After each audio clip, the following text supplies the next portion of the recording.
You turned up the volume to avoid the silence. Not because you're rebellious, because the quiet gets too honest. But what if that's not random?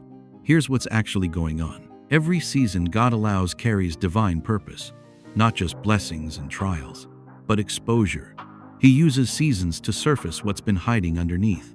The habits, the patterns, the quiet arrangements we've made with ourselves that slowly create distance from Him. Hebrews 12:1, let us lay aside every weight and the sin which doth so easily beset us, and let us run with patience the race that is set before us. It says to throw off everything that hinders, not just obvious sin, everything that hinders, including what looks fine from the outside.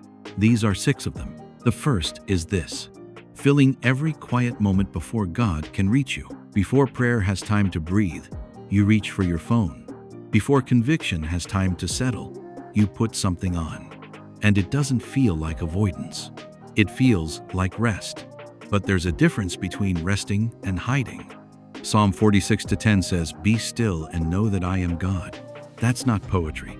That's a command. The stillness is where He speaks. In the stillness is where He will always be. But here's where it gets real. The second habit is consuming without surrendering. You listen to sermons. You follow Christian content. You're in the Word. None of that is wrong. But somewhere, consuming replaced obeying. You know more than you're living. James 1:22 says, don't just listen to the Word and deceive yourself. Do what it says.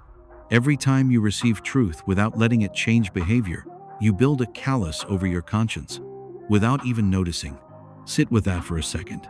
Then there's the third: calling comfort God's peace. You feel uneasy about a decision, so you avoid it and call it waiting on God.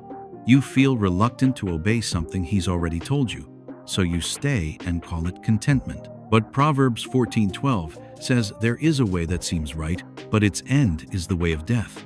Comfort is not always confirmation. Sometimes it's delay, disguised as discernment. And here's the next one: performing spiritually while empty internally. You show up. You use the right language. You look consistent from the outside, but privately, you haven't really talked to God in days.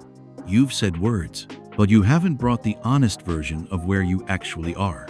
That gap between how you present and how you actually feel, it's not just exhausting, it's slowly eroding your trust in your own spiritual life.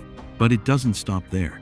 The fifth habit is delaying obedience and calling it patience. God told you to let something go. He told you to make a call. He told you to take a step, and you know it, but you're waiting for the right moment. Romans 12:2 says, be transformed by the renewing of your mind, not by the confirming of your comfort. Obedience delayed is not patience. It's disobedience with better language. Then there's the last one. And this one might be the hardest to admit: keeping the door cracked on what God told you to close. You didn't go back fully, but you didn't close it either. The relationship, the habit, the mindset, the bitterness, the comparison. You left just enough access that it still has pull, and you've called it grace. You've called it not being extreme. But God isn't asking for partial surrender. He's asking for all of it. So what do we do with this? You don't have to fix all 6 right now, but you do have to be honest about which one you've been protecting. Pick one, not the easiest one, the real one, and take one concrete step toward it this week. Not a plan, one step. If it's the silence, sit in it for 10 minutes tomorrow without your phone.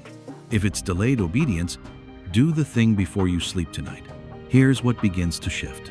When you release one habit God has been asking you to let go of, you create room for real clarity, for real peace, not the version you manufacture to survive, for the spiritual life that doesn't feel like performance anymore. So if you take one thing from this, God is not waiting for you to be perfect. He's waiting for you to be honest. And honesty looks like naming the habit and choosing, one day at a time, not to let it run your life anymore. Isaiah 43:19 says, He is doing a new thing, but new things don't grow in the same soil as old patterns. Let the season do what it's meant to do. If you're navigating relationships, my last video on 6 habits you should never bring into a marriage shows exactly where these patterns do the most damage. And it's worth watching before those habits follow you somewhere they're harder to undo. Faith Applied exists to help believers stop going through the motions and start actually walking with God. If this reached you where you are, subscribe, because this is what we're building here. Like this video so it finds the person who needs it next. And drop in the comments, which habit is God asking you to break right now? Not a vague answer, the real one. Share this with someone in your life who needs to hear it this season. You're not behind. You're not too far gone. You're being refined. And that's not punishment. That's love.